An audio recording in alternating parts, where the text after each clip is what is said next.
Entretanto, chega um momento em que tudo se simplifica. Do mesmo modo que o cego, pela força do hábito, adquire uma espécie de adivinhação no uso do tato, assim a alma fiel em conservar a presença de Deus vê seus meios simplificarem-se cada vez mais. Ela não é sempre muito consciente desse progresso, porque ele se realiza na obscuridade. Ela não entoa desde logo o cântico de libertação que São João da Cruz quer fazer-lhe cantar. Saí de mim mesmo, isto é, de minha baixa maneira de entender e de minha fraca maneira de amar, de minha pobre e avara maneira de saborear Deus.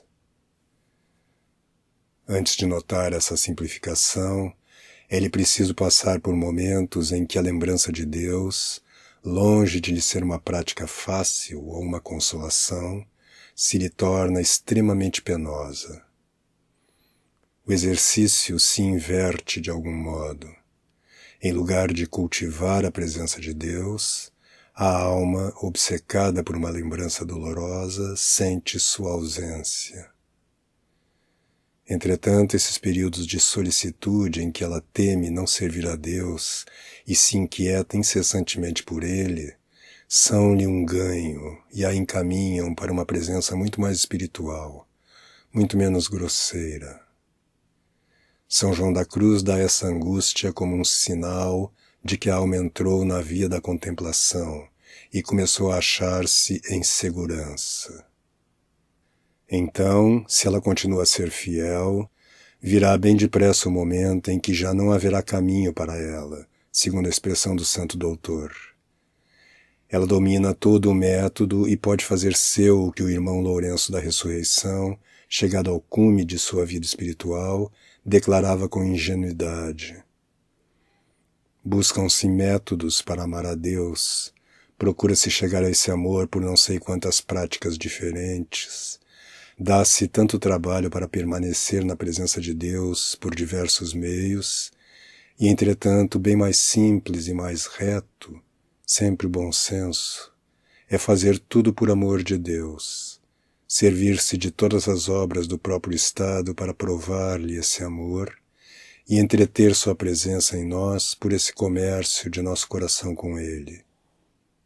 Não é preciso sutilezas, basta que vamos a Ele com naturalidade e simplicidade. Simplificação imensa.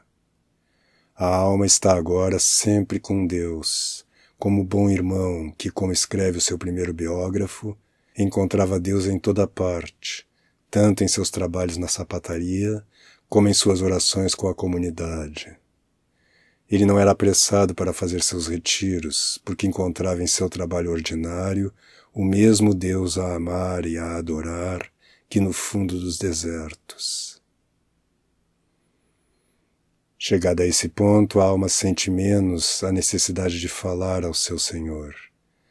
As palavras se lhe tornam mesmo pesadas. Não há dúvida de que ela lança ainda apelos cada vez mais frequentes para o céu, setas de amor que lhe servem para ferir o coração de Deus. Mas essas orações jaculatórias tornaram-se de tal modo simples que muitas vezes elas não se exprimem pelos lábios, porque as palavras seriam um embaraço, pesariam sobre esses impulsos leves, sutis e, no entanto, eficazes. A alma pratica então perfeitamente o que João de Samson chama a aspiração, exercício que ele recomenda aos espíritos já bem purificados e que os aproxima de Deus por uma espécie de salto espiritual. É um impulso amoroso e inflamado do coração e do espírito, pelo qual a alma sobrepassa todas as coisas criadas, depois de se ter sobrepassado a si mesma, e vai unir-se estreitamente a Deus. Ela já não se limita a conservar penosamente uma presença, mas corre literalmente para o seu fim, para o seu objeto, e tão naturalmente como o rio para o oceano, ou como a pedra para o centro da terra quando nada lhe impede a queda. A criatura volta desse modo, por amor, para aquele que por amor a fez sair de si mesma, chamando-a à existência. Ela recua, reflui para o seu princípio. Então os esforços generosos, os socorros recebidos, o trabalho lento e doloroso da graça, conduzem a esse milagre que não conhecem aqueles cujo olhar se apagou. Sem dúvida, a obscuridade da fé permanece ainda. Não se vê a Deus a rosto descoberto, mas a ternura e o amor começam já a iluminar essa noite, para retomar a expressão tão bela do Salmo. A noite se iluminou, e a face do Senhor brilhou sobre o seu servo. Já não é a noite em seu meio, tão sombria, tão pesada, mas a noite banhada dos clarões da aurora, quando os contornos dos objetos começam a revelar-se, mergulhados num halo de inefável poesia. E a alma tem a impressão de haver encontrado o olhar divino na obscuridade da fé.